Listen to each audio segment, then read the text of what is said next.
go to Told You So team of the week here. And it is a team that I despise. I don't have many nice things to say about them. And it's the Philadelphia Eagles. This Nick Sirianni, fake tough guy, I'm gonna nod in the camera. I know what I'm doing. I'm just as bad MFer. Look at me. I'm gonna yell at everybody, and I'm going to talk smack. it's starting to wear off. I'm going to talk smack to fans to the team I lost to in the Super Bowl last year. I don't want to hear it from you anymore. You didn't beat me in February. I can talk all I want to talk. And it's starting to wear off. People are Eagles fans are kind of getting sick of the shtick that he has. There's rumors saying that there's some possibilities that he could be let go if there's some things do not change. The offense refuses to give DeAndre Swift the ball, and rather than when they were 10-1, they started feeling themselves about the Jalen Hurts hype of winning the MVP. He was the favorite, and they got away from what's made that offense click, and that's giving Agent Zero the football. Great AJ nickname. Brown hates his quarterback, refuses to talk to the media. Devontae Smith is hurt, says that we need to keep playing better. The secondary is a disaster, and they need a win and some luck to not be going to Tampa or New Orleans or Atlanta, no matter what. Yeah. But that the Eagles are my told you so team of the week. I'm going to the same team I picked 2 weeks ago. I don't feel bad about it. The New Orleans Saints. They went in, beat Tampa on the road. It comes down to the last week. Destroyed them. Yeah, They beat the shit out of them. It comes down to the last week, and just like we predicted, one of the worst divisions in football, if not the worst division in football. It's been terrible. It's been ugly. But if the Saints can knock off, I want to see, who the heck do they play again? They play the Falcons. They play the Falcons. Yeah. And Bucks play at Carolina, but I don't know if Baker's going to play. He hasn't practiced all week yet. His ribs, I guess, are very much questionable. So if they don't play, I like the Panthers. I think they win. I think the Saints win the division, and they live to fight another day in the playoffs. Host in Philadelphia. Dallas or Philly? Yeah, Philly. Yeah. Yeah, unless Dallas lays a huge egg. Washington, which is totally possible. It is on the road. It's possible. I'm not ruling it out. Yeah.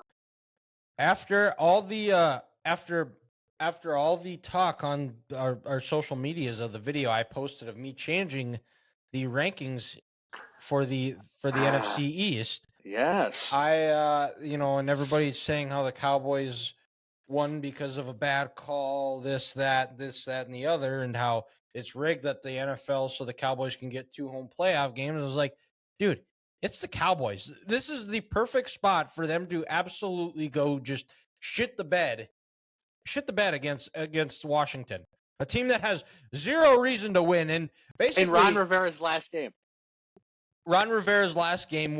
and to lock up the number 2 pick in the draft. Yes. This is a classic opportunity for the Cowboys to just lay an egg. Dylan, I just thought of this here.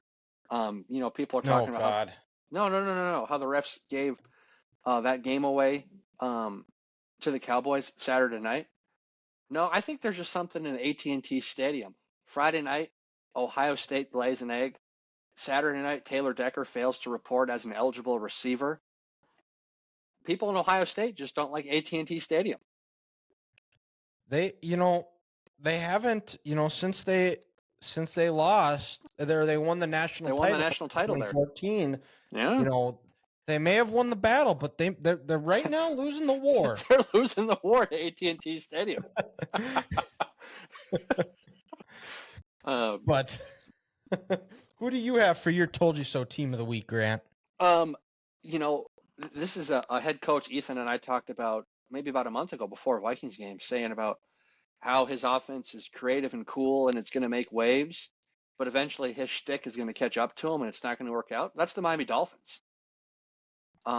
Laid an absolute egg on Sunday with the possible number 1 seed.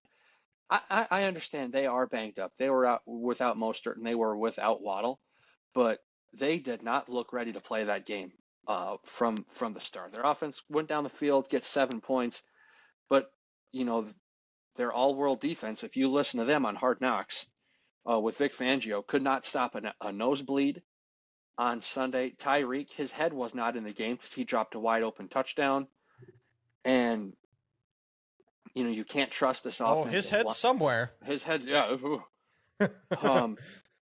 And then their defense, again, I will say this is not a good unit.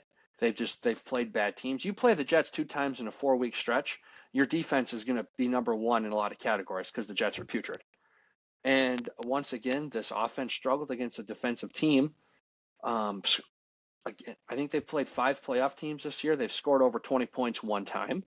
In those 5 games, they're 1-4 against playoff teams. Bradley Chubb gets hurt. Again, their center might not play on Sunday. Even then, their offensive line still gave up Bradley 3 Chubb's sacks. done for the year, yeah. Bradley Chubb's done for the year, yeah, with that ACL. I saw that replay right away, and I was like, whew, that poor dude's done. Their offensive line lets Tua get sacked 3 times. And that Lamar Jackson guy, he's pretty good. He was able to throw for 321 yards. And the Ravens rushed for 160 yards on the ground as a team. I said before the year I thought the Dolphins would be the team to miss the playoffs. And I don't like where they're going right now, and I don't trust McDaniel as a motivator when times are tough to get men motivated. And I don't think he's a leader. I think he's a cool, innovative guy who can interview well, and he's young and hip, but I don't see the Dolphins going that far. Yeah, that and as much as banged up as they are, and they need to draft an offensive lineman to shore up that offensive line, and I think they need to get younger because Mostert, as good as he has been at times, he's old. He's constantly hurt. Mm-hmm. So and same with Achane. Achane's been banged up for most of the year as well, and they need to shore up that run game because when they are at their best is when they are running the ball and using play action to open up Tyreek, Waddle, Braxton Berrios, Cedric Wilson. But Xavier Howard, he's getting up. He's almost 30. Jalen Ramsey's almost 30. I don't know if Christian Wilkins has gotten paid or he's going to need to get paid. I mean, this team, they're teetering on. It could go the wrong way here soon.